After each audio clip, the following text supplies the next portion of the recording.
Hi, my name is Landon James. I'm a sophomore here at NSU. My hometown is Gans, Oklahoma. My major is Health and Human Performance, and I plan on applying for graduate school in occupational therapy. I would like to be an occupational therapist in rural Oklahoma so that people without access to it might have that possibility.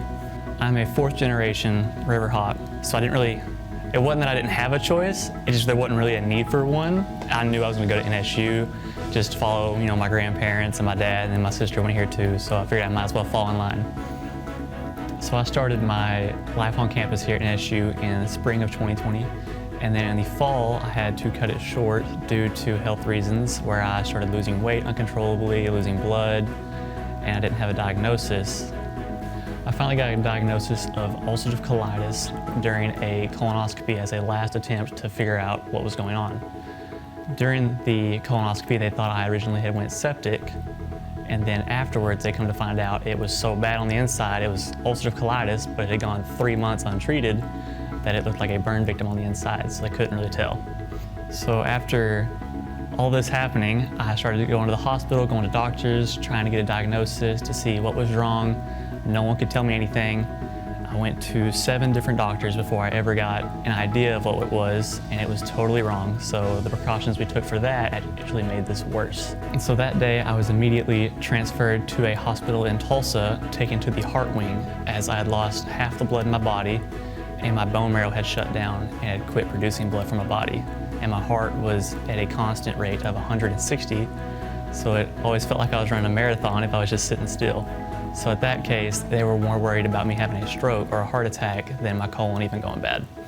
So I was in the hospital for 6 days. Among those 6 days, I received 3 blood transfusions and 6 iron transfusions in hopes to jumpstart my own bone marrow to produce my own blood for my body. After those 6 days, I was sent home with still no regimen on how to fix my colon. But a week later, I was taken to a GI specialist in Tulsa. There, I received another colonoscopy and finally a regimen on medicine to help my ulcerative colitis that I was finally diagnosed with.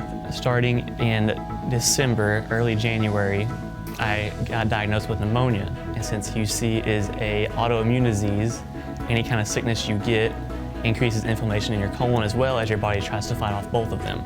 So for the past week, I have been missing classes as I can't hardly make it through the whole day without having to go to the restroom 20 times, constant pain in the stomach, cramping, bleeding. But finally, I'm on the come down of that, where it's starting to get back under control, where I can hopefully go into remission again.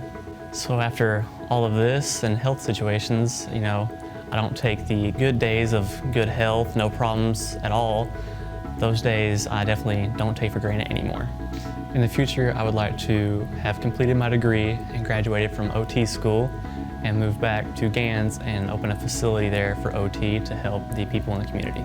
Thanks to the NSU Foundation in awarding me the Emerald in the Rough Scholarship, it really helped in such a time of need. From paying for medical bills, it made tuition be kind of on the back burner for wondering where the funds will come from that really helped in that time of need.